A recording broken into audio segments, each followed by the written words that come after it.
네, 안녕하세요. 네, 미술관 토크 5번째 날입니다. 오늘부터 예술과 투자에 관한 강의가 준비되어 있는데요. 정말 기대가 됩니다. 오늘의 주제는 미술 저작권과 투자 및 시장 상황에 대한 것입니다. 강의는 이화여자대학교 박경신 교수님께서 자리해 주셨습니다. 박수로 맞이해 주세요.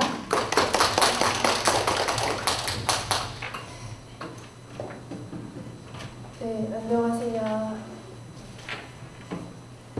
날씨도 되게 좋고 보니까 저는 이제 도림미술관은 처음 왔는데 주변 환경이 굉장히 좋은 것 같아요. 그리고 시즌이 그래서 그런지, 그리고 서울보다 기온도 딱 적절하고 저희가 이제 밥을 먹고 뭔가 이런 아카데믹한 이야기를 나누기 딱 좋은 시즌과 시간인 것 같은데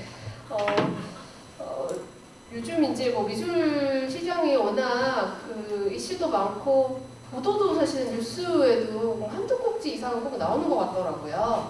그래서 오늘 많은 분들이 사실 이제 신청하셨다고 하는데 이제 오고 계시는 것 같고, 오늘 하고 저희 다음 주 나눠서 아마 이야기 해볼 텐데요.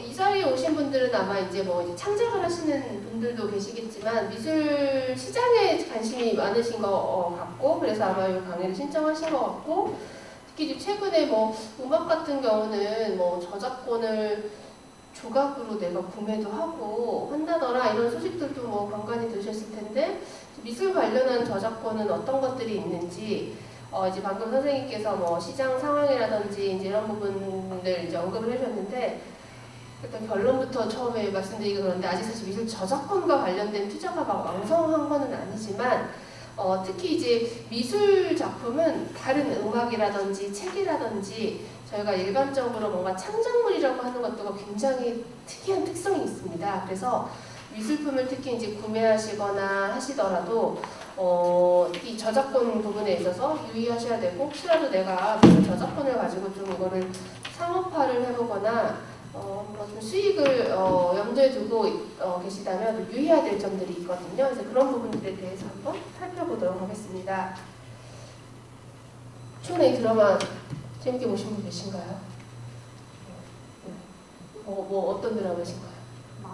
마인이죠. 마인이 사실 이제 드라마 자체도 워낙 보도가 많이 됐는데 여기 뒤에 보시는 거 보면 이게 되게 다 작품들이 굉장히 특히 이제 미술 감독분이 작품 선정에 공을 엄청 많이 들이셨더라고요. 이게 이제 다 뭔가 맥락이 있는 작품 선정인데요.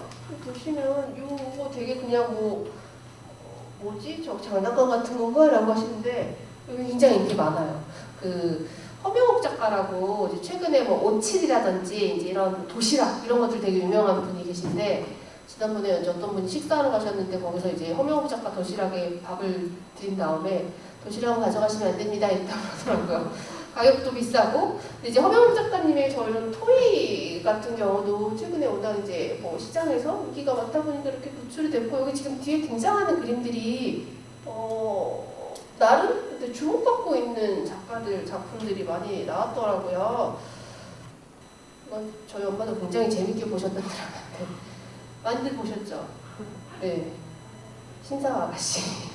여기도 작품들이 많이 나왔어요. 지금 여기 딸렸는데 하태임 작가님 작품이고요. 이게 사과 작품이고, 그래서 드라마들, 그러니까 예전에도 드라마에 작품이 안 나왔던 건 아닌데 최근에 뭔가 관심이 많아졌구나라고 느끼는 게 훨씬 더 드라마 소품으로 많이 나오는 것 같아요. 실제 그리고 소품으로 저 윤병락 작가님 작품은 여기 말고도 이전에도 어떤 이제 리얼리티 프로그램에도 나왔는데 실제 작품 가격이 오르고 그러더라고요. 노출이 되고 나면.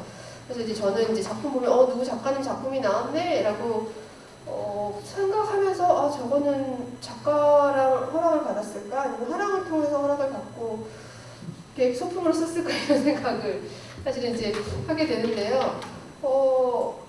선생님들 중에 작품을 소장하고 계신다, 아니면 이제 저희 미술관도 소장품이 있겠죠? 특히 가령 전주 지역 작가분들 작품들, 전주 지역 방송국이건 아니면 어떤 방송국에서 빌려달라고 하면 실제 빌려주시나요? 아니면 빌려줄 수 있나요? 아니면 그냥 그동안 별로 문제가 없었으니까 큰 문제가 아니라고 생각을 하시나요? 네, 어떠세요? 뭔가 내가 이거 대여를 해주면서 뭔가 대여비를 좀 받을 수 있나? 저희 뭐 보면 명품 같은 경우는 명품 샵에서 빌리기도 하고 그러거든요, 며칠 동안. 이런 건 어떨 것 같으신지. 네. 그리고 제가 작품을 가지고 있는데 미술관에서 전시 좀 하겠다고 빌려달라고 저한테 만약에 요청이 오면 제가 빌려줄 수 있을까요? 아니면 뭔가 작가의 허락을 받아야 되는 것 같으세요? 네. 특히 이제 최근에는 이제 페어들이 워낙 많이 생겼어요. 그러니까 아트 페어 많이 이제 워낙 많이 생기고 최근에 군산 아트 페어도 있었다고 하시더라고요. 저는 이제 군산 아트 페어는 가보진 못했는데 이제 전반기에 뭐 아트 부산이 되게 크게 있고 가장 최근에 언론을 아주 여러 크게 장식한 이제 뭐 키아프, 프리즈 뭐 이런 이제 아트 페어들이 이제 점점 많아지고 실제 이제 구매도 많이 하시고 또 한편으로 가장 뭔가 약간 원초적인 질문인데 내가 저렇게 페어장 가면 막 사람들이 사진 엄청 찍잖아요. 사진 찍어도 되는지 나아가서 내가 찍은 사진을 뭔가 좀 사업화할 수 있는지 뭐 이런 것들 왠지 안 될 것 같으시긴 한데 그런 궁금증들이 좀 있으실 것 같아요.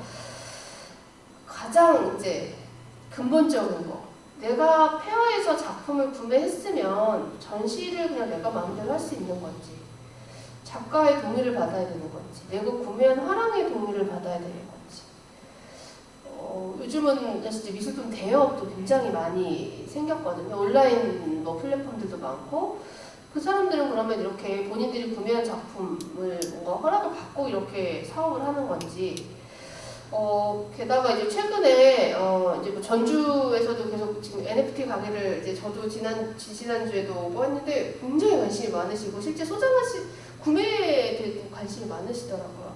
저한테도 많이 물어보시는 게 그래서 NFT를 구매하셨나요? 뭐 이런 것을 되게 많이 물어보세요.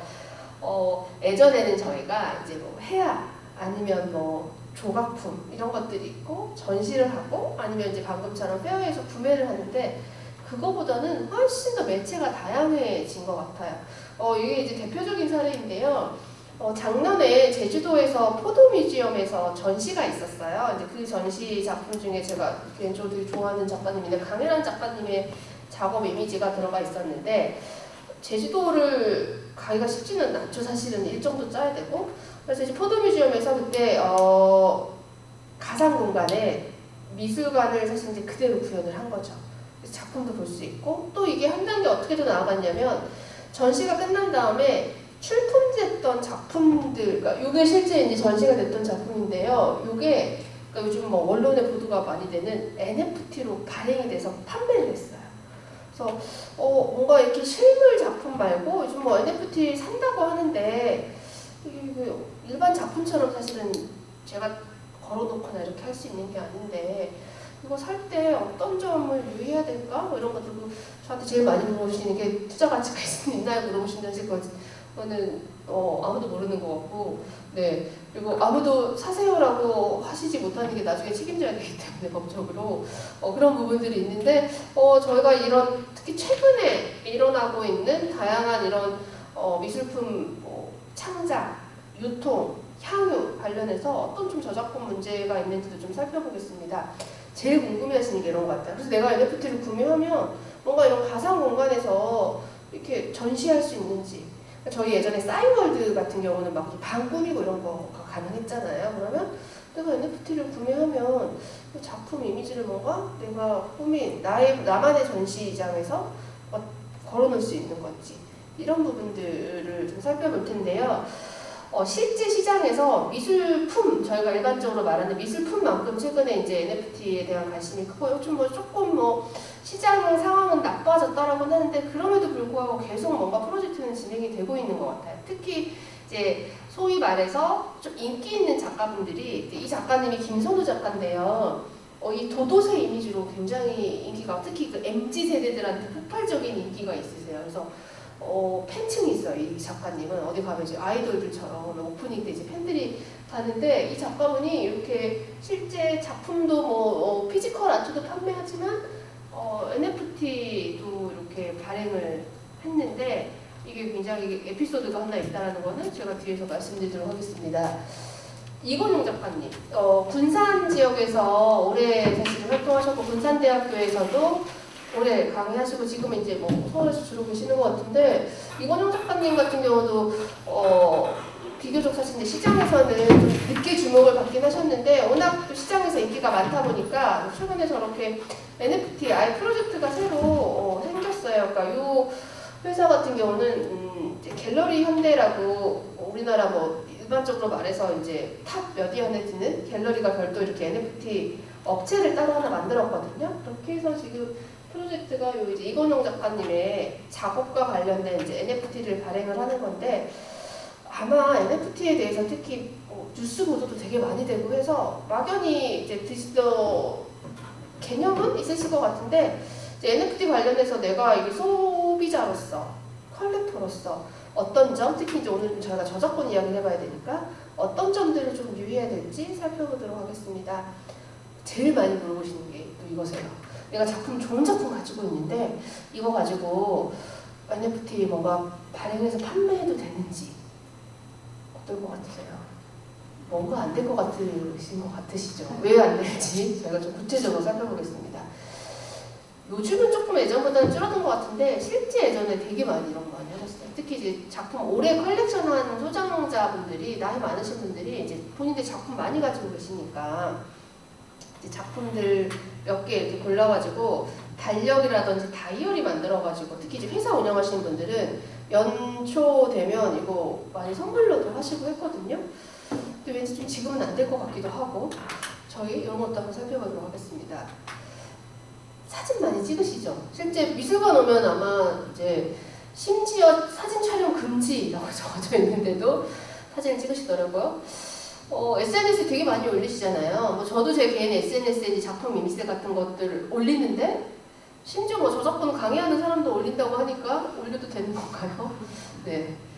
뭔가 내가 찍은 사진을 가지고 뭔가 엽서를 만들어서 팔면 왠지 안 될 것 같긴 한데 SNS에 올리는 건 가능한지.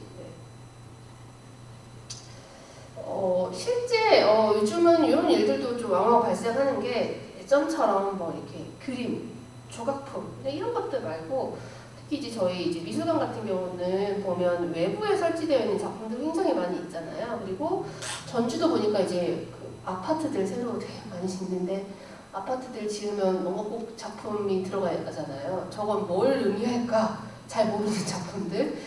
근데 이제 특히 야외에 설치된 작품들은 이게 시간이 변하면 부식되거나 이런 경우가 굉장히 많이 있거든요. 그리고 내가 가지고 있는 작품인데 뭐 미디어 작품이에요. 근데 이게 이제 뭐 더 이상 가동도 안 되고 그러면 폐기해도 될까요? 내가 소유권 가지고 있으니까 뭐 법적인 문제가 없을 것 같으신가요? 어떠세요? 실제로 이거는 있었던 사례인데요. 부산의 해운대에 설치되어 있었던 오펜하임 작가 작품인데 이게 이제 논란이 많이 된 게 작가가 어떻게 보면 약간 유작처럼 마지막 작품이었고 이게 근데 이제 해당 지자체에서 작가 동의 없이 이게 이제 아무래도 바다와 인접해 설치되어 있다 보니까 좀 부식이 많이 됐어요. 그래서 철거를 했는데 이 부분이 이제 유족들이 문제 제기를 한 거죠. 작가의 권리가 침해됐다. 이런 부분에서 내가 소장하고 있는 건데도 내 마음대로 못하나? 사실 내가 뭔가 이제 미술 작품에 대해서 소유권을 가지고 있다라는 거는 사용, 수익, 처분을 마음대로 할 수 있다라는 거 아닌가라고 하는데 미술 작품은 조금 다르다라는 거. 그래서 이제 이 소장이나 이런 부분에 있어서 어떤 점을 주의해야 될지 저희가 한번 살펴보도록 하겠습니다.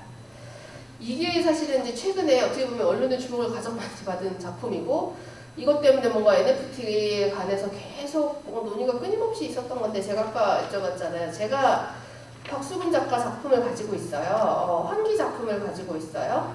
이중섭 작가의 작품을 가지고 있어요. 그러면 어떤 업체에서 나한테 와서 소장님 뭐 작품 좋은 거 가지고 있으니까 저희랑 협업해서 NFT 발행을 해서 수익은 뭐 반반씩 나눠요 라고 하는 경우가 있는 거죠.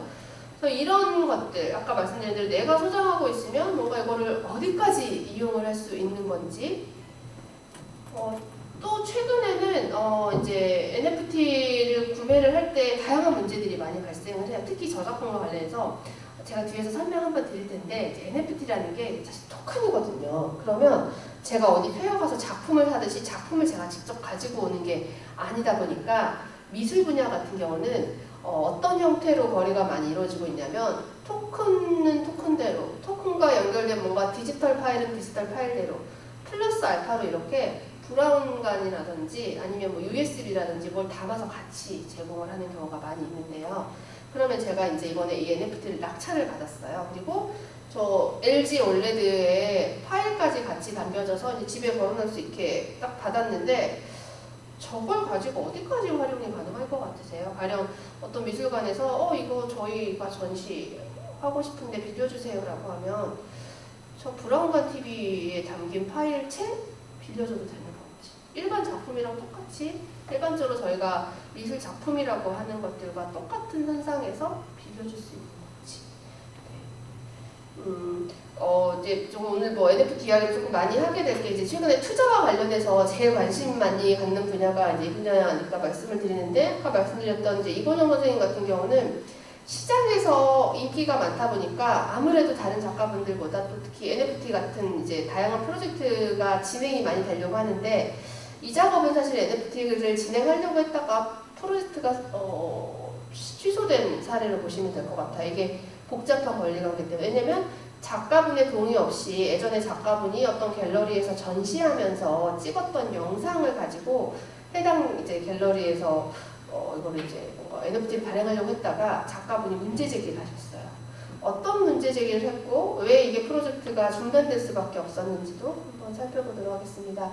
제가 이 작가님이 특히 MZ세대에 굉장히 인기가 많아요 라고 말씀을 드리고 저렇게 이제 NFT도 발행이 됐는데, 실제 이 작가분은 뭔가 누군가가 무단으로 저 작가분의 이미지를 도용을 해서 NFT를 발행을 최근에 했다가 문제가 된 경우예요. 네. 무슨 차이가 있는 것 같으세요? 제가 무단 도용이 됐다라고 말씀을 드렸잖아요. 실제 김선우 작가님이 만든 본인이 이제 오피셜 계정은 크립토 도도스예요. 근데 이 팬이 많다고 그랬잖아요. 그래서 이 작가분의 팬이 작가님한테 제보를 했어요.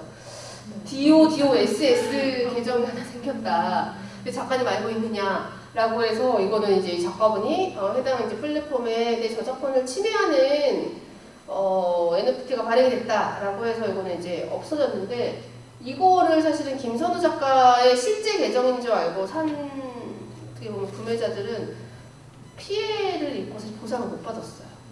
네.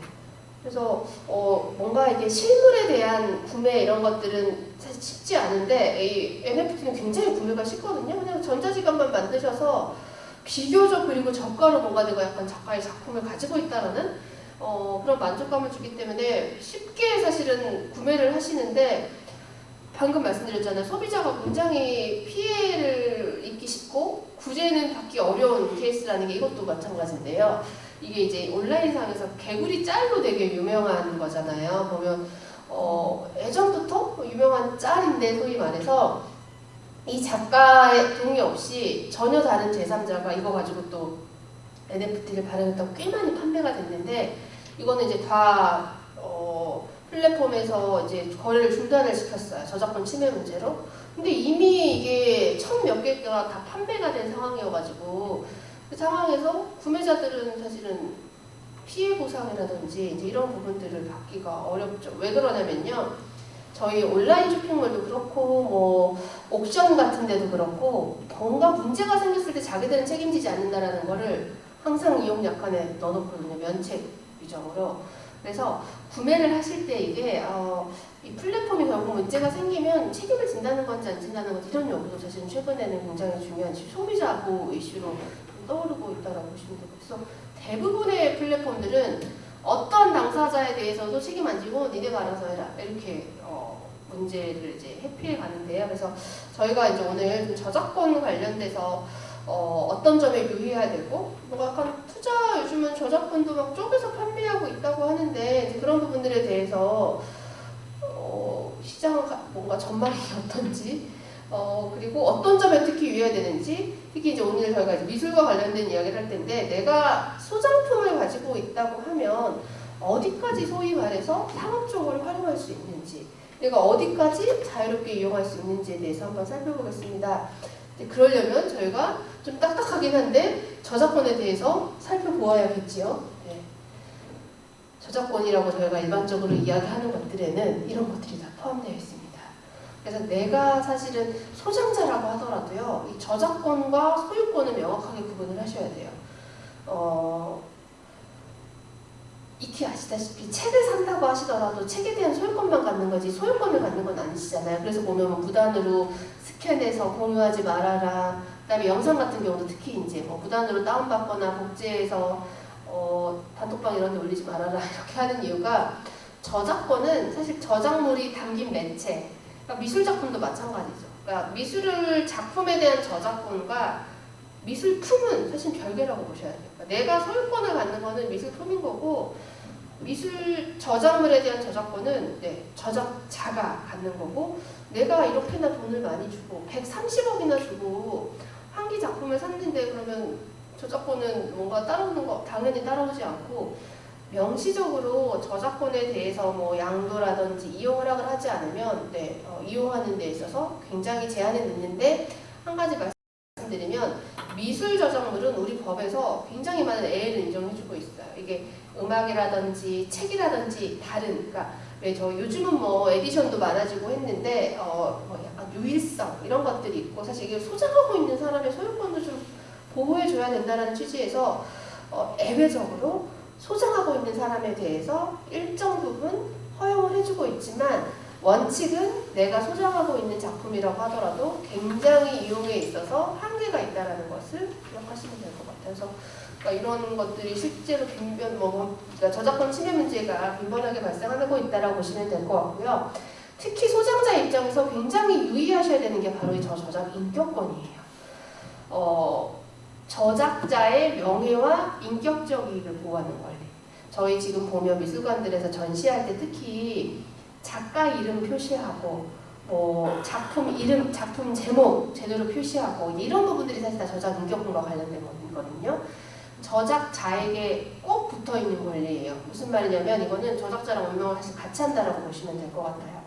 내가 뭐 작품을 구매하고 또 어떤 경우는 뭐 활용하기 위해서 저작 재산권을 사는 경우도 있거든요. 그럼에도 불구하고 저작 인격권은 작가랑 꼭 붙어있는 권리이고요. 그러면 작가가 사망을 했다고 하면 제가 막 마음대로 이용해도 될까요? 제가 작품을 뭐 도상동 작가의 라일락 작품을 가지고 있는데 작가분이 돌아가셨으니까 뭐 마음대로 뭐 이렇게 좀 변형도 하고 뭐 이렇게 해도 되나요? 저희 보면 다 죽은 사람들이에요. 죽은 사람들이어도 이름 다 표시해주고 제목도 제대로 표시해주고 이래야 돼서 사실 사망한 후라고 하더라도 일정한 경우에는 보호를 어떻게 받냐면요. 너 왜 우리 아빠 이름 제대로 표시 안 해줘? 너 왜 우리 할머니가 이 제목을 안 붙였는데 제목을 바꿔? 유족이 소송을 제기할 수가 있어요. 그래서 이제 최근에 이제 저작권이 만료된 저작물이라고 해서 죽은 지 70년 지났잖아요 라고 해서 시장에서 뭐 이렇게 막 상품화가 많이 되고 있는데 이런 경우라고 하더라도 저작 인격권은 사실 계속 저작자나 유족 측에서 문제 제기를 할 수 있는 부분이 있기 때문에 저작권을 활용해서 사업을 하시더라도 이 저작 인격권은 절대로 잊어버리시면 안 됩니다. 특히 이 사업화, 뭐 산업화와 관련해서 제일 빈번하게 발생하는 문제가 저기 동일성 유지권이에요.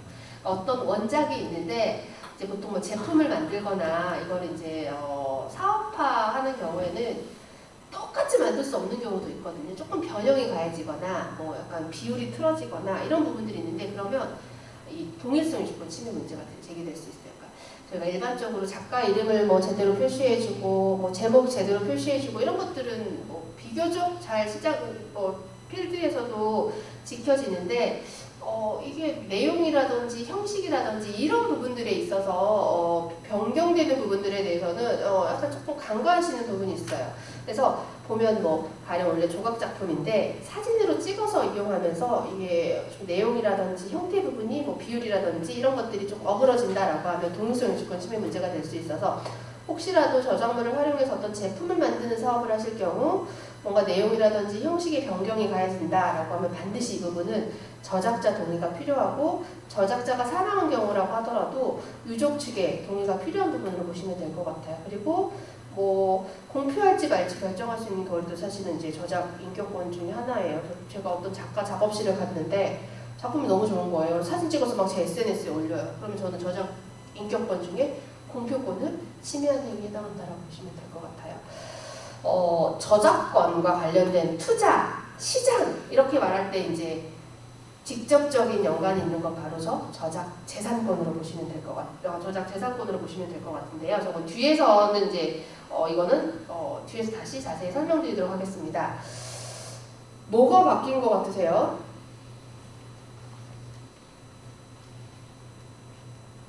뭐 바뀌었죠. 이런 것들이 대표적인 저작 인격권 침해의 이제 유형에 해당하는 거죠.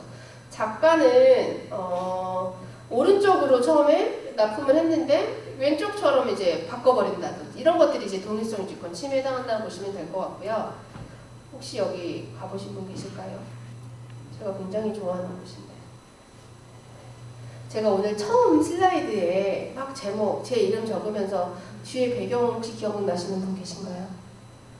어떤 나이 드신 어떤 여자분이 막 모비를 만지고 있었는데 패기 구겐하임이라고 제가 어렸을 적 꿈에 나도 패기 구겐하임처럼 되겠다. 그러니까 작가들 이렇게 뭔가 후원도 해주면서 이런 것이 꿈이었는데 이게 이제 이탈리아에 있는 구겐하임이 사실 여기서 오랫동안 살다가 죽으면서 이 건물도 기증을 했고 그리고 이 건물 안에 있는 수많은 작품들 사실 패기 구겐하임이 현대미술 관련해서 뭐 잭슨 폴락이라든지 유명한 작가들의 후원자로 굉장히 활약을 많이 했는데 그 작품들을 이제 재단에 기증을 했어요. 기증을 했는데 최근에 어떤 재미난이라는 표현이 맞을지는 모르겠지만 재미있는 소송이 하나 일어난 게 구겐하임의 이제 손잡벌 되는 유족들이 어떤 소송을 제기했냐면 구겐하임이 이제 기증을 한 작품에 다른 이제 소장자들이 기증한 작품을 같이 걸므로써 구겐하임이 뭔가 이 전체 이 작품 전체 컬렉션 기증한 컬렉션에 대해서 동일성 유지권이 침해됐다는 소송을 제기한 거예요. 그러니까 보통 일반적으로 작가가 갖는 동일성 유지권인데 소장자가 내가 이 컬렉션을 기증했으니까 내 컬렉션의 안전 무일성을 보장해줘. 뭐 약간 이런 것처럼 주장을 했는데, 근데 이게 실제로는 뭐 이제 소송은 끝까지 가지는 못한 게 이게 사실 어떻게 보면 유족들끼리 소송을 한 거거든요. 뉴욕에 있는 구겐하임 재단이 있는데 구겐하임 재단이 사실은 이제 여기는 관리를 하는 거고 구겐하임의 이제 손잡벌 되는 또 다른 유족들이 이제 재단을 상대로 소송을 제기했는데 이거는 몇 년 전에 실제로 뭐 추후에 어떤 당사자끼리 합의가 있었던 부분 때문에 소송은 유야무야 끝났는데 앞으로 이런 문제들이 저는 생길 것 같아요. 기증이 사실은 많아지고 있고요.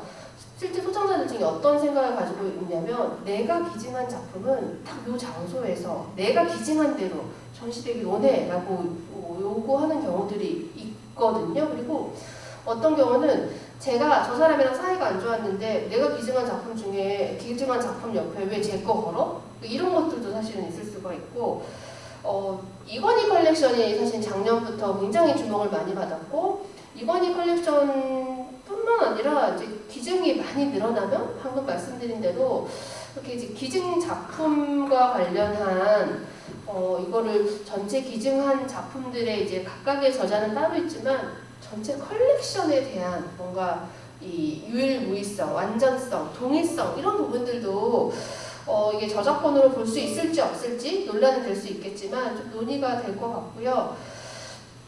제가 방금 말씀드린 대로 이게 이제 기증과 관련된 것들이 최근에 이슈가 많이 되는 것들이 기증이 점점 늘어나고 있기 때문에 그런데 여기 혹시 가보신 분 계실까요? 네, 선생님 가보셨나요? 안 가보셔서 숨 드셔서 제가 굉장히 좋아하는 미술관이에요. 이게 예전에 그 전라남도 도지사 공관으로 쓰였던 건물인데요. 이게 지금 미술관이에요. 그러니까 광주 시립미술관 분관인데요. 하정웅 미술관이라고 하정웅이라는 사람 이름인 것 같으시죠?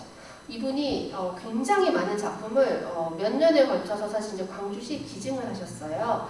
그러다 보니까 이 미술관이 하정웅 미술관이라고 이제 명명이 됐고 실제 이 기증한 작품들로 뿐만 아니라 뭐 다른 기증전도 하지만 주기적으로 기증 작품들을 이렇게 전시를 하고 있거든요. 그래서 실제 이렇게 기증들이 많이 늘어나면 사실 전주도 저는 이제 전주도 기증이 좀 있으신가요? 네, 어떠세요? 전주 미술 시장이 커지면 뭐 그럴 수도 있을 것 같긴 한데 이런 부분들에 대해서도 뭔가 이게 저작 인격권은 아닌데 저작 인격권과 굉장히 유사한 분쟁들이 많이 생길 수 있고 또 제가 소장자 입장이라면 기증을 하는 입장이라면 이런 부분들을 조건으로 제시할 것 같아요. 그러니까 내가 기증했지만 기증한 후에도 뭔가 이런 식으로 내 작품 내가 만든 건 아니지만 기증한 작품들 그러니까 컬렉션이 잘 유지될 수 있도록 이런 부분들에 대해서 논의가 될 것 같아서 네, 소개를 해드리고요. 이거는 뭔 것 같으세요? 네. 뭘 불태운 것 같으시죠? 낙찰되죠.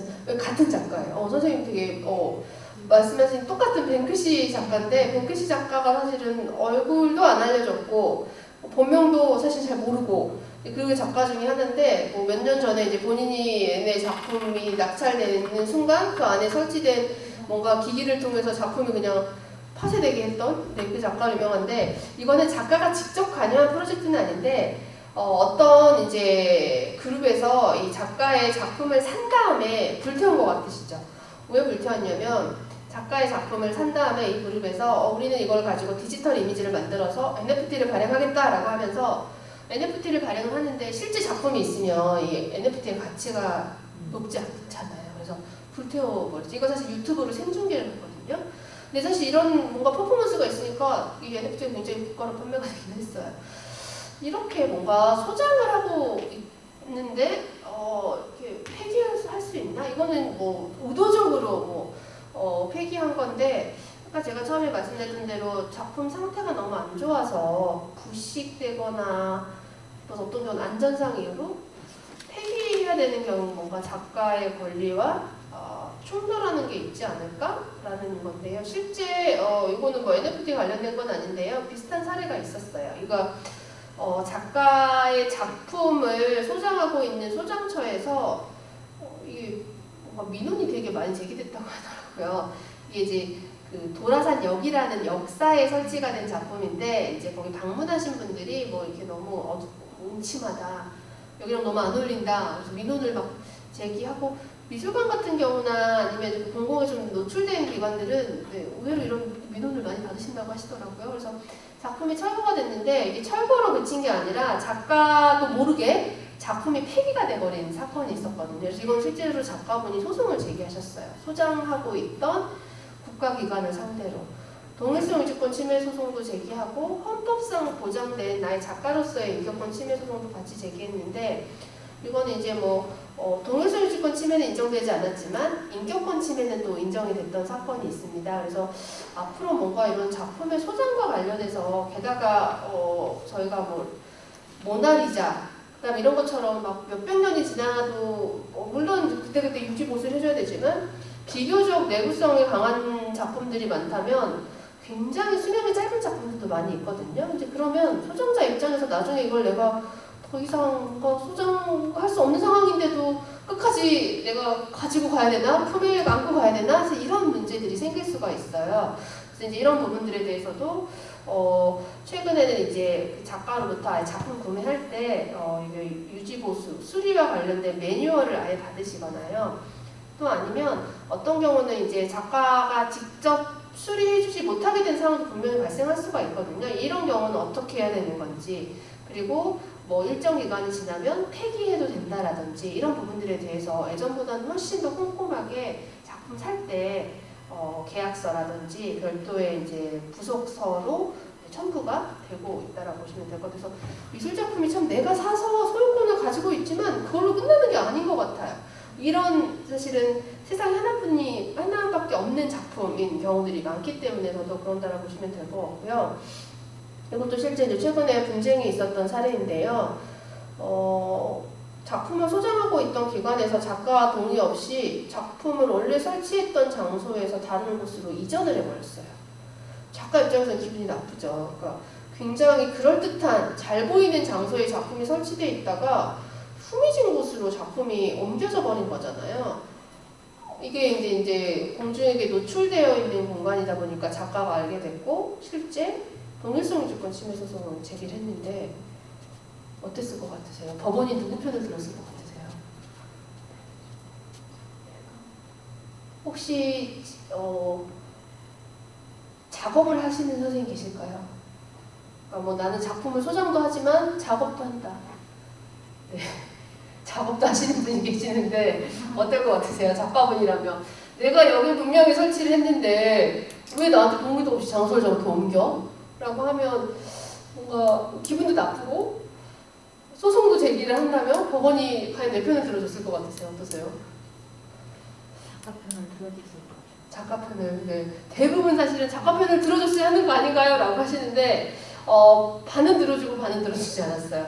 이게 단순히 장소만 이전한 거에 대해서는 동일성 유지권 침해는 인정하지 않았는데 그 이전하는 과정에서 작품이 좀 파손이 됐거든요. 그 부분에 대해서는 인정을 해줬어요. 그래서 요즘은 뭔가 이제 이런 거 장소 이전에 대해서도 꼼꼼하게 해야겠구나라고 싶은 게 전주뿐만 아니라 사실 전국적으로 이렇게 야외에 설치된 작업들이 굉장히 많이 있고 특히 뭐 건물 갖고 계시거나 이러면 또 일정 부분들 작품 꼭 설치해야 되는 경우도 있고 그렇기 때문에 예전보다 이렇게 권리에 특히 저작권에 대한 인식이 많아져서 특히 소유권자랑 저작권자가 이렇게 충돌하는 상황들이 훨씬 더 많이 발생한다고 보시면 될 것 같아요. 그래서 아까도 결국은 이 사건도 이제 유족 측이 문제 제기를 해서 결국은 이제 부산시 측에서 해당 지자체에서 똑같은 작품을 다시 만들어서 다른 장소에 설치하는 것으로 사건은 좀 일단락됐던 사건으로 보시면 될 것 같습니다. 과천에 최근에 다시 재가동을 시작했거든요. 한동안 가동을 못했어요. 백남준 작가의 이제 다다 액선인데 이게 이제 뭐 약간 안전상 문제로 가동이 중단이 됐는데 그것뿐만 아니라 저게 백남준 작가님이 작품을 만들 당시에는 저희가 브라운관 TV였잖아요. 요즘 브라운관 TV는 그런 데 가면 있더라고요. 무슨 예전에 교복 입고 뭐 그런 체험할 수 있는데 근데 요즘 브라운관 TV를 이제 생산을 독일 어디서 한 군데 한 대 있긴 하던데 생산도 안 되고 물론 이제 소장하고 있는 국립현대미술관에서 몇 개 이제 여유분을 가지고는 있는데 그 여유분이라는 게 사실은 무한정 쓸 수는 없는 거잖아요. 그러다 보니까 한동안 어떤 논란이 있었냐면 저 브라운관 TV를 LED로 바꾸면 어떻게 될 것인가 라는 논란이 사실 굉장히 심화가 된 적이 있어요. 이게 아시다시피 브라운관 TV랑 LED랑 화면이 다르잖아요. 저희 집 촬영하시는 선생님 잘 아실 텐데 이미지가 달라 보인다고 하시잖아요. 이제 그러면 작가가 처음에 이 작품을 통해서 의도하고자 했던 것들이 변경되는 거 아니냐라는 논의가 있었고 결국 뭐 여러 논란 끝에 원본을 유지하는 방향으로 보수했고 최근에 사실 이제 재가동이 됐는데요. 이렇게 미디어 작업들 같은 경우도 워낙 뭐 요즘은 사실 개인분들도 미디어 작업들 많이 사시기도 하고 또 막 저희 보면 약간 조명 같은 경우도 작업 많이 사시기도 하는데 그런 것들은 결국은 이게 영구적이지 않거든요. 특히 이제 조명을 이용한 작업들은 그거는 꼭 유지보수가 필요하시고 보면 막 유리 깨져가지고 어떻게 해야 되느냐라고 하면 막 을지로 어디 가면 잘 고쳐준다 뭐 이런 거 있는데 이게 작가가 알면 사실 이 부분은 동의성 유지권 침해 해당할 수가 있거든요. 그래서 이런 유지보수 부분들이 약간 야외에 설치되는 작업들 뿐만 아니라 이렇게 미디어 작업들에 있어서는 반드시 나중에 추후 내가 이걸 소장하고 있는 작품들을 고쳐야 될 경우, 치료해야 할 경우가 훨씬 더 많이 발생을 하기 때문에 이제 그런 부분들도 좀 유념하실 필요가 있으세요. 진짜 현대미술이 다양하잖아요. 이게 이제 데미안 허스트가 실제로 살아있는 상어를 저 포름 알데히드에 사실 절여서 이게 작업을 한 건데, 근데 데미안 허스트 같은 경우는 약간 동물권 침해 요즘 문제도 되고 있는데, 저게 이제 살아있는 상어를 아무리 처리를 했다고 하더라도 결국은 저게 부식이 돼가지고, 이거는 다행히 이제 작가가 처음 상어를 잡아줬던 그 어부에게 연락을 해서 새로 똑같은 상어를 잡아서 교체 작업을 한번 하긴 했는데, 이건 사실 작가랑 컬렉터가 워낙 뭐 막역한 사이고 하니까 이런지 교체가 가능했는데, 이런 작업들이 이제 많아지면 점점 유지보수와 관련된 이슈들이 많이 생길 것 같아요. 이게 이제 마크 퀸이라는 작가인데요. 실제 본인의 혈액을 이제 작업에 이용을 했는데, 영국에서 어떤 일이 있었냐면, 이게 적당한 온도와 모든 게 유지가 돼야 되는데 하루 전기에 문제가 생겨가지고 하룻밤 동안 저기 만들어 놓은 바람에 약간 부식이 진행되는 경우가 있었어요. 이제 이런 경우들도 아주 극단적인 얘기긴 하지만 유지보수와 관련해서 점점 소장자들이 작가의 권리와 충돌하는 면이 있기 때문에 이제 신경을 써야 되는구나. 특히 유지보수를 할 때 기업 소장자들이 이제 많이 저한테 물어보신 부분들이 이게 이제 도색이 벗겨지거나 이렇게 하니까 좀 유지보수를 하고 싶은데 작가분한테 유지보수를 해달라고 그러면 너무 비싸다. 업체에 하면 안 되냐고 하는데 이게 업체 잘못했다가는 동일성 유지권 침해 문제가 될 수가 있기 때문에 그래서 더더욱 이런 좀 유지보수와 관련해서는 컬렉터로서 준비하실 필요가 있으세요. 아까 제가 뭔가 저작권은 뭐 4, 70년까지만 보호받는다고 하던데 그러면 막 다 이용할 수 있는 거 아닌가요? 라고 많이 물어보세요. 아주 오래된 작가 작품은 내가 조금 이거를 뭐 미니어처로 만들거나 뭐 이런 굿즈로 만들어서 판매해도 되는 거 아닌가요? 라고 하는데 딱히 그런 건 아니라는 게 사후에도 보호받는 게 있고 특히나 유의하셔야 될 게 해외 같은 경우는 영구적으로 보호해주는 나라도 굉장히 많이 있고 그래서 여전히 로댕의 작품 가지고 소송이 있고요.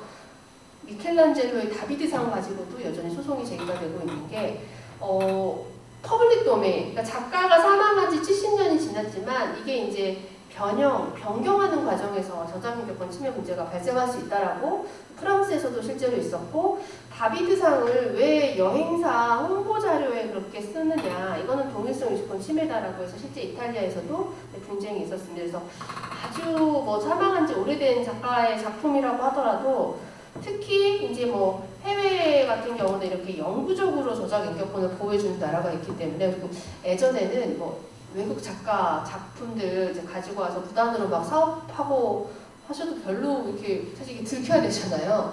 요즘 잘 들키세요. SNS 때문에. 그러니까 실제 어떤 경우가 있었냐면 뭐 어떤 카페가 강남에서 이제 오픈하면서 이제 외국 작가의 이미지를 무단으로 썼는데 그 카페 갔던 사람들이 이제 이걸 내가 여기 왔으니까 또 힙한 곳이다라고 해서 사진을 올리잖아요. 실제로 소송을 당해서 전략가 폐기하고 손해배상 물어준 경우도 있습니다. 그래서 이런 부분 인터넷이 발전을 했기 때문에 이런 저작물 이용에 대해서 좀 유의하실 필요가 있으시라는 거죠. 아까도 잠깐 말씀드렸지만 제일 관심 많은 거는 그래서 내가 뭔가 이 저작권을 좀 활용해서 뭔가 이렇게 사업화하거나 이런 부분들 그리고 소장자로서 어디까지 좀 활용할 수 있는지인데요. 많이 아시는 게 이제 저작 재산권이고 이게 양도나 상속이 가능한 부분이고 사고팔고의 대상이 되는 거고 최근에 언론에 이제 보도가 많이 되는 뭐 음악 저작권을 쪼개서 구매한다더라. 나도 그래서 100분의 1 내가 지금 가지고 있어. 뭐 이런 말들 많이 하는데 이제 그게 저작 재산권인 거죠. 왜냐하면 양도나 상속이 가능하고 지분으로 나눠서도 양도가 가능하기 때문에 그렇고요. 대신에 저작 재산권은 저희가 익히 알고 있는 것처럼 사후 70년까지 보호받고 이게 양도나 상속이 가능한 부분이 굉장히 큰 것 같아요. 저희가 우스갯소리로 호랑이는 죽어서 가족을 남기고 마이클 잭슨은 죽어서 저작권을 남겼다라고 하는데 마이클 잭슨이 사실은 이제 본인이 작사 작곡한 곡들도 많이 있는데 이제 살아있을 때 비틀즈 곡에 대한 저작 재산권을 굉장히 많이 양도받아 놨었어요. 이제 그러다 보니까 죽으면서 본인이 사실은 저작권 가지고 그러니까 본인이 직접 만든 곡들에 대한 저작 재산권도 사실 유족들한테 상속이 됐는데 본인이 생전에 사놨던 그러니까 본인이 만든 건 아닌데 저작 재산권을 사놨던 이제 그 작품들에 대한 저작권도 이제 양도가 되는 거죠. 그래서 그러니까 아직까지 막 많이 활성화되진 않았는데 이 저작 재산권을 실제로 양도받고 이런 부분들에 대해서도 최근에는 좀 시장에 관심이 많아지고 그래서 이제 오늘 이런 강의도 마련하신 게 아닌가 싶은데요. 저작 재산권이라고 저희가 통칭해서 말하지만 굉장히 많은 권리들도 가지고 있어요. 그러니까 제가 이제 좀 이따 설명드릴 때 내가 이 작품을 소장하고 있으니까 뭐뭐뭐 할 수 있습니다 라고 설명을 드릴 텐데요. 뭐뭐뭐뭐가 과연 뭐뭐뭐인지 복제인지 전시인지 뭐 이런 것들을 좀 알아야 되는데요. 복제가 가장 일반적인 저희 이제 저작 재산권 중에 하나예요. 제가 만든 저작물을 인쇄, 사진 촬영, 복사, 녹음 뭐 그밖에 방법으로 고정하거나 유용물로 만들 수 있는 권리죠. 그래서 보면 결국은 내가 만든 게 아닌데 제3자가 동의 없이 내 작품을 인쇄하거나 사진 촬영하거나 복사하거나 녹음했다라고 하면 복제권 침해에 해당하는 거죠. 그러니까 오늘은 뭔가 여기 오신 선생님들이 사진 찍으시는 분들이 별로 없으신데 보통 이제 막 어디 가셔서 사진 찍으시는 분들 많잖아요. 대부분 이제 이 복지에 해당하고요. 그리고 이제 많이 물어보시는 것들이 조금 바꾸면 복지 아니지 않나요? 라고 하는데 조금 바꿔도 복지에 해당할 수가 있어요. 아, 딱 봤을 때 저거 누구 작품이네? 라고 원작이 이제 이미지가 감지가 되면 복제권 침해에 해당하고요. 그래서 이제 이런 것들이 굉장히 많아요. 아까 제가 처음에 그 신사와 아가씨 맞죠? 신사 아가씨인가요? 네. 나왔던 그 하태임 작가 작품인데요. 이게 막 동대문에 저렇게 티셔츠 블라우스를 만들어줘가지고 이렇게까지 우리나라 사람들이 그러니까 사실 뭔가 동대문에서 옷에 이게 이미지가 쓰일 정도면 하태임 작가를 아는 경우잖아요. 이런 것들도 사실 좀 그리고 요즘 최근에 이제 그 K 컨텐츠라고 해서 저희가 막 영상, 뭐 드라마, 음악 많이 하는데 K 아트도 굉장히 해외에서 인기가 많거든요. 그래서 이런 것들이 사실 복지에 해당하는 거죠. 실제 분쟁이 있었던 사건이 어떤 아파트에서 신축하면서 다른 작가의 도면을 베껴서 그냥 그대로 조형물로 만들었거든요. 근데 그러면 도면은 평면이고 조형물은 입체인데 이거는 복제라고 봐야 되나? 복제라고 우리 법원에서는 보고 있어요. 그래서 뭔가 내가 저거를 조각을 사진으로 찍었으면 이거는 복제 아니잖아. 그게 아니라 조각을 사진으로 찍어서 매체가 바뀌었다고 하더라도 복제권 침해에 해당한다는 거 기억하시면 될 것 같습니다. 저희 지금 미술관에서 전시잖아요. 그리고 제가 작품을 소장하고 있으면 제가 아까처럼 뭔가 누가 전시하고 싶다고 하는데 빌려줄 수 있나요? 이런 것들을 많이 여쭤봤는데 저희가 이제 미술관에서는 사실 굉장히 많은 전시들이 이루어지고 있어요. 근데 저작권법에서 말하는 전시가 아닌 것들도 있어요. 왜 그러냐면 뭐 공연 같은 경우는 뭐 많이 아시겠지만 전시 같은 경우도 우리가 일반적으로 미술관에서 뭐 지금 미술관에서 계시는 선생님들도 여기 뭐 자리에 계실 텐데 작품을 보여주는 게 다시 다 어떻게 보면 전시는 아니에요. 그러니까 우리 저작권법과 관련해서 해석상 전시는 유형물이어야 돼요. 원작품이든 복제물이든 일반인이 자유롭게 관람할 수 있도록 저렇게 진열하거나 게시하는 게 전시고요. 저희가 코로나 이후로 온라인 전시, 사이버 전시, 인터넷 전시 지금 전북 도림미술관 같은 경우도 홈페이지 보면 작품 이미지들이 굉장히 많이 올라가져 있잖아요. 그건 전시는 아니에요. 그러니까 전시라고 저희가 명명은 할 수 있죠. 그런데 저작권법상 전시는 아니에요. 이게 왜 굉장히 중요하냐면 제가 가지고 있는 작품을 내가 어디까지 자유롭게 이용할 수 있는지랑 연결되어 있기 때문에 제가 이렇게 전시 개념을 강조하는 거고요. 공연도 마찬가지거든요. 영상을 보여주거나 DVD를 틀어주는 거겠죠. 그리고 음반을 틀어주는 것도 다 공연에 해당해요. 그래서 저희 미술관에서 지금 보면 영상을 틀어주는 작업들도 꽤 있잖아요. 그러니까 그림 보여주는 거 말고 그런 것들은 전시라고 저희가 이제 현장에서는 이야기하지만 그건 공연에 해당해요. 그래서 사실 미술관에서 이루어지고 있는 다양한 형태의 활동들이 어떤 거는 공연에 해당하고 어떤 건 전시에 해당하고 아까 인터넷상에서 그러면 뭘 보여주는 건 뭔가요? 전송에 해당해요. 가끔 이제 제가 강의하면 강의 영상 촬영해서 유튜브에 올려도 될까요? 라고 여쭤보는데 그건 전송이거든요. 그래서 제가 만약에 전송에 대해서 허락을 안 해드리면 할 수가 없어요. 이게 이제 대부분의 사실 이제 온라인상에서의 저작물을 이용과 관련된 건데 저희 그래서 저희 단톡방 그 다음에 페이스북 그 다음에 인스타그램 이런 데 뭔가 이미지 올리시고 이런 뭐 영상 올리시고 이런 것들이 다 전송에 해당하는 거죠. 그래서 방금 말씀드린 대로 저희 사이버 전시, 온라인 전시, 인터넷 전시는 이제 저희가 그렇게 편의상 말은 하지만 그거는 전송에 대해서 필요한 부분이고요. 그래서 소장자가 내가 작품을 가지고 있으면 내가 전시를 할 수 있는지 전송까지 할 수 있는지 뭐 공연을 할 수 있는지 이런 부분들을 확인을 하실 필요가 있습니다. 그러면 소장자가 자신의 작품에 대해서 어디까지 할 수 있는지는 저희가 뒤에서 살펴보도록 하겠습니다. 미술 작품의 이제 소장과 관련해서 제일 뭔가 밀접한 연관이 있는 게 바로 이 배포권인데요. 저작권법에서 이제 저작재산권 중에서 배포권을 하나로 들고 있거든요. 원본이나 복제물을 대가를 받거나 받지 않고 뭐 유상이든 무상이든 상관없어요. 팔고 빌려줄 수 있는 권리가 배포권이에요. 그러면 저희가 아까 미술 작품을 제가 구매한다고 해서 저작권까지 따라오는 건 아니잖아요. 소유권만 오는 거잖아요. 그러면 배포권도 나한테 안 따라오는 거죠. 그러면 이거는 팔거나 빌려줄 수 있는 권리가 나한테 없잖아요. 그러면 작품 산 다음에 다시 못 파세요? 어떠세요? 책 조금 더 쉽게. 책 사신 다음에 이 책 내가 생각했던 게 아니네 라고 하시면 그냥 버리시나요? 요즘 책값도 비싸가지고 막 2만 원도 하고 막 아니면 뭐 받침으로 쓰시나요? 뭐 하세요? 어떻게 하세요? 중고로 파시죠. 근데 책을 사시면서 책에 대한 소유권만 갖는 거지 양도하거나 대여할 수 있는 권리인 배포권은 안 가지고 오시는 거잖아요. 근데 이 책 파셔도 돼요? 다 파니까 다 파니까 S24도 그렇게 홈페이지가 있고 중고로 알라딘도 있을 텐데 그냥 가능한 거 아닌가요? 다 팔 수 있는 거 아닌가요? 이거는 뭐 애초에 출판사에서 뭔가 좀 양해를 해준 건가요? 여러 가지 생각이 사실 지금까지 한 번도 궁금하지 않으셨죠? 네, 근데 갑자기 궁금해지시지 않으신가요? 네. 그러니까 이런 것들, 이게 뭔가 그러면 근데 사람들이 작품 산 다음에 다시 팔기도 하고 그러는데 그러면 그때마다 작가 허락을 받는 건가? 화랑에 내가 구매한 화랑에 가서 나 이거 팔고 싶은데 팔아도 되나요? 이런 거 같지는 않으시잖아요. 실제 작품을 구매해서 재판매 해보신 선생님이 계실까요? 어떠세요? 네. 이런 것도 빌려줄 수 없다고 하잖아요. 그러니까 배포권 안에는 팔거나 빌려줄 수 있는 게 다 포함되거든요.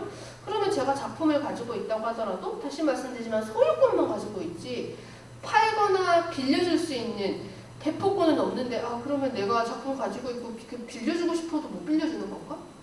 근데 여기 지금 미술관에 계시는 선생님 계실 텐데 다른 미술관에서 작품 빌려달라고 하면 빌려주시나요? 네, 어떠세요? 시군으로 빌려주시죠. 네.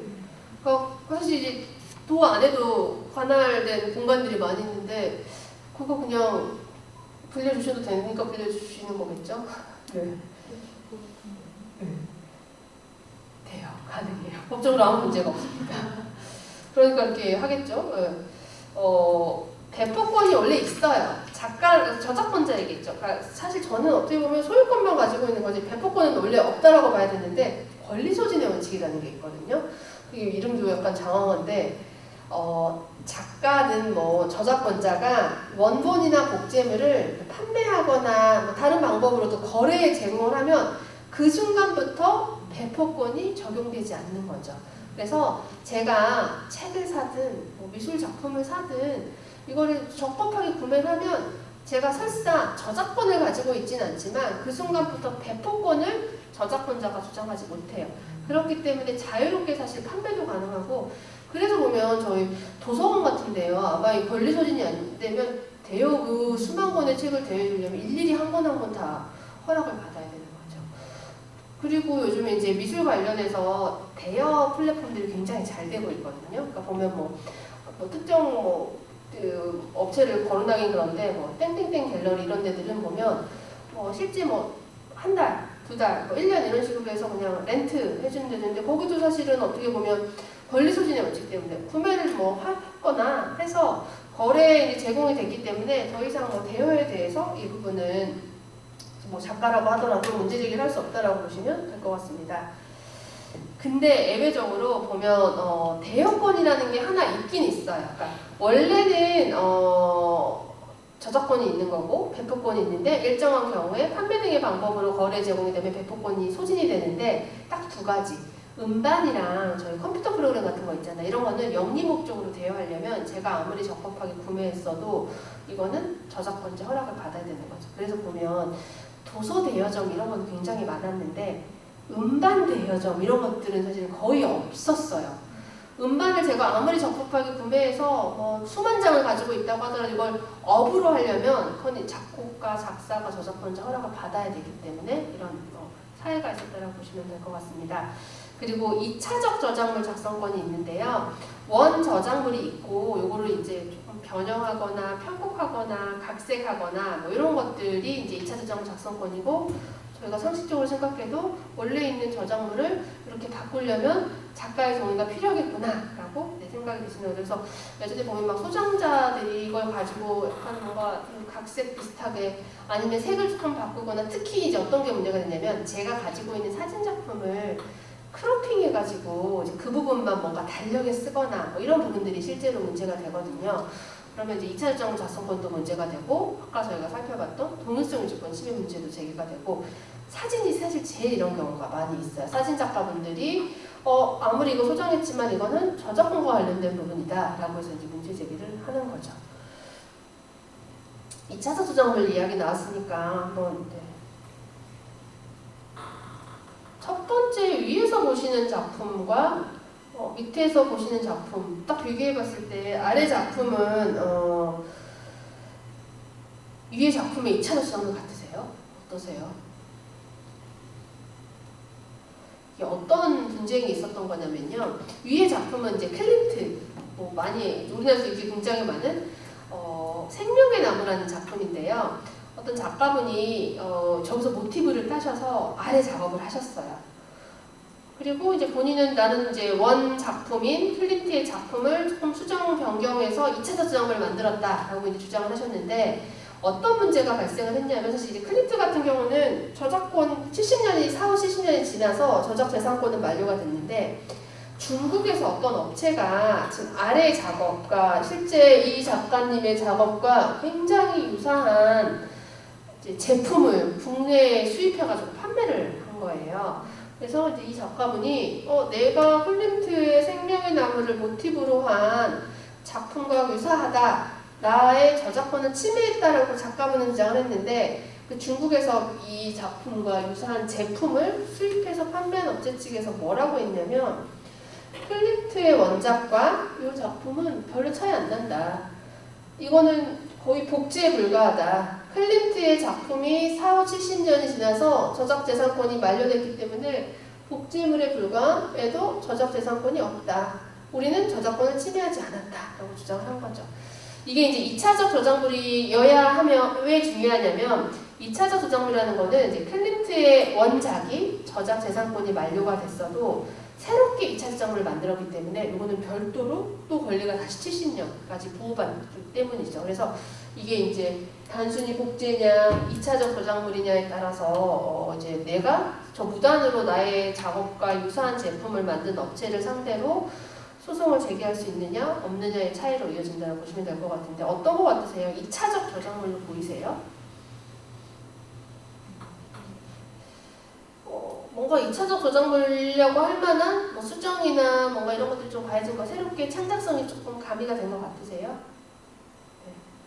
단순히 복제라고 보기는 사실은 좀 그렇잖아요. 실제 우리 법원에서도 뭐 클림트의 생명이 남아 유사한 부분이 있긴 있지만 유사한 부분뿐만 아니라 새롭게 여기 색이라든지 구도라든지 뭐 여러 가지 장식적인 요소라든지 전체적인 배치라든지 이런 부분에 있어서 그건 충분히 2차적 저작물로 인정받을 수 있다라고 법원에서 인정을 했습니다.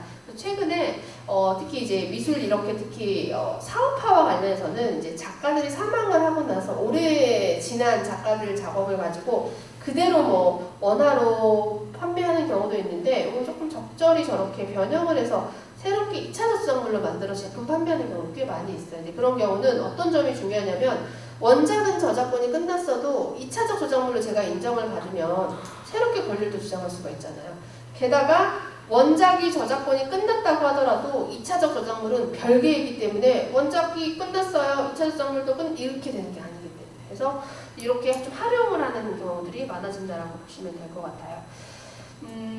저작 재산권은 가장 큰 특징이 아까 이제 말씀드린 대로 전부나 일부를 양도할 수 있는 이제 양도의 대상이 되는 건데 특히 여기서 이제 이 저작 재산권을 내가 가지고 좀 사업을 해보겠다라고 하시는 분들이라면 유의하셔야 될 게 바로 지금 저희 살펴본 2차적 저작물 작성권이에요. 가령 이제 제가 저기 이제 작가님이신데 작가님 이름이 어떻게 되시나요? 네. 가령 이 작가님이신데 제가 이 작가님 작품이 마음에 들어서 이걸 가지고 이번에 내가 에코백을 사업을 해보고 싶다라고 하면 뭐 A는 B에게 이 작품에 대한 저작 재산권 전부를 양도한다라고 계약을 체결했어요. 그러면 전부를 양도 받았으니까 이제 뭔가 이걸 좀 변형을 하고 2차적 저작물도 만들 수 있겠지. 그게 아니고요. 2차적 저작물 작성권은 설사 전부를 양도하더라도 2차적 저작물 작성권 포함이라는 특약이 없으면 안 넘어오는 거예요. 작가가 여전히 가지고 있어요. 그래서 내가 저작권 샀으니까 이거 다 함께 변형해도 되는 거 아닌가요? 그렇게 하시면 안 되고 계약을 통해서 2차적 저작물 작성권 포함이라는 특약을 반드시 명시하신 다음에 사오셔야지 이걸 가지고 추후에 여러 가지 사업들에 활용을 하실 수가 있는 거죠. 사업하실 때 근데 꼭 뭐 다 양도받으시는 경우뿐만 아니라 이런 목적으로 이런 조건에서 몇 년 동안만 이용허락 받으시는 경우도 많으세요. 그러니까 기업들이 가령 이제 어떤 작가의 작품 이미지라든지 이제 음악도 마찬가지고요. 우리가 요 사업에 이번에 이제 가령 이제 미술관 같은 경우도 텀블러에 이번에 이제 미술관이 만든 텀블러에 쓰고 싶다라고 하면 번복 조건의 범위 안에서 이용 허락을 받으시는 거죠. 그런데 특히 이게 이제 상업화해서 유료로 뭔가 수익, 그러니까 영리 목적으로 이용하시는 경우는 어떤 방법으로 어떤 조건으로 이용할 건지를 명확하게 해놓으셔야 돼요. 개수도 그렇고요. 그 다음에 뭐 물건 제품 같은 경우도 한 제품을 만드시는 게 아니라면 제품도 구체적으로 명시를 하셔야 되고요. 특히 이제 기간 같은 것도 그렇고 그리고 이제 이용료 같은 경우도 도매가를 기준으로 할 건지 소매가를 기준으로 할 건지 제조 수량을 기준으로 할 건지 아니면 뭐 판매 수량을 기준으로 할 건지 이런 부분들이 명확하지 않으면 추후에 분쟁이 발생을 할 수가 있습니다. 이 사진 어디서 많이 보신 것 같지 않으세요?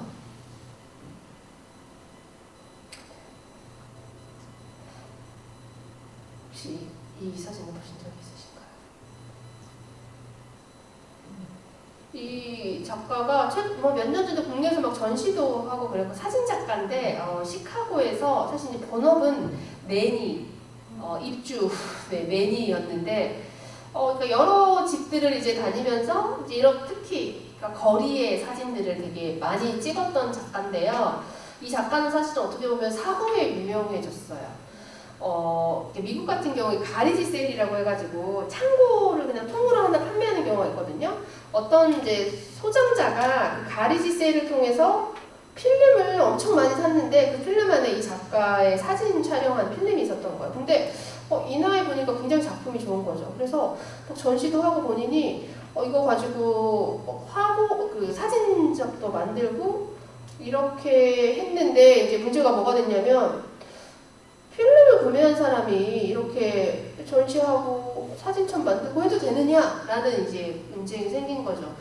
그래서 왜 저희도 보면 저희도 인터넷 수사 때 이런 거 있잖아요. 뭐 하나 올리면 인터넷 유저들이 막 다 찾아내고 이런 거 있잖아요. 미국에서도 어떤 사람이 이 문제를 파헤치면서 저 이제 죽은 비비안 마이어라는 사진 작가인데 비비안 마이어의 가장 가까운 친척을 이제 찾아내기 시작한 거죠. 정당한 권리 없이 지금 필름 산 사람이 이렇게 하고 있으니까 너 저작권 침해 소송해야 된다라고 해가지고 실제 이게 뭐 분쟁도 있고 이랬던 사례인데요. 저작권과 소유권이 다르다라는 게 바로 여기서도 보여준다고 보시면 될 것 같아요. 저작 재산권을 양도받거나 이용 허락을 받지 않으면 제가 아무리 사실 필름을 샀다고 하더라도 구매했다고 하더라도 이거를 인화하고 뭔가 이 전시를 하고 이런 부분들에 있어서는 이렇게 분쟁이 발생할 수 있고 실제 국내에서도 사례가 있었는데요. 어떤 사진작가분이 이제 사진 연구소에 필름 기증하시면서 이거는 이제 뭐 연구 목적으로 써달라고 했는데 그러면 이거 필름을 기증을 했으니까 저작 재산권까지 양도한 것이냐? 그건 아니라고 우리 법원에서 판단을 했습니다. 그래서 보통 이제 최근에 기증이 많아지다 보니까 소유권에 대한 기증, 그러니까 작가가 기증하는 경우는 저작권까지 같이 기증이 되는데요. 소장자가 기증하는 경우는 소장자가 저작권은 없는 경우가 대부분이잖아요. 이런 부분은 사실 저작권은 별도인 거죠. 그래서 이제 기증받는 입장에서는 특히 이런 미술관이라든지 공공기관에서 수행하는 이제 기증들이 많이 이루어지고 있는데 저작권 기증까지 같이 이게 자동으로 따라오는 것은 아니라는 것도 유의하실 필요가 있으십니다. 요거 하고 저희 잠깐 좀 쉴게요. 요즘도 이렇게 요즘은 아예 달력 자체를 별로 안 만드시는 것 같아요. 저 어렸을 때 보면 이렇게 막 은행이라든지 이런 데서 달력 되게 많이 주셨는데 요즘 달력 자체를 아예 안 만드시는데 또 한편으로 만들면 굉장히 비싸게 만드시더라고요. 작년에 저희 뭐 선물 받았는데 달력이 거의 10만 원이 넘는 달력이래요. 그러니까 버리기 진짜 아깝더라고요. 근데 엄청 크기도 했어요. 그러면 이제 가월, 이제 뭐 10월달, 9월달, 지금 10월이니까 9월달에 있는 사진이 너무 좋은 거예요. 잘라가지고 병원 복도에 걸어도 될까요?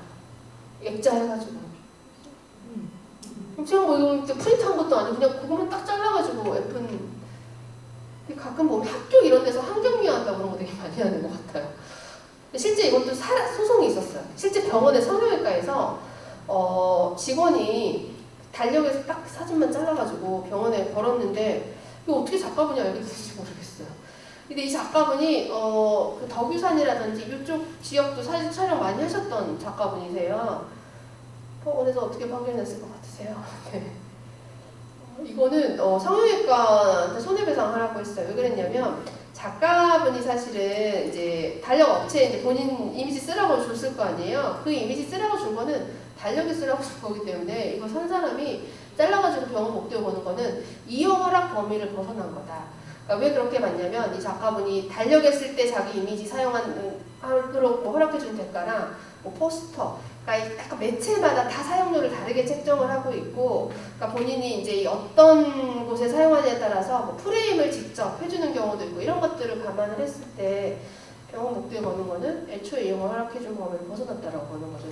이제 말씀드린 대로 뭐 요즘은 이게 이제 달력이 많이 없기 때문이긴 하지만 그럼에도 불구하고 뭔가 이렇게 이용 허락을 벗어난 이용들에 대해서도 최근에 이제 문제가 될 수 있다라는 것을, 그러면 이제 답을 하실 수 있으시겠죠? 안 될 것 같으시죠?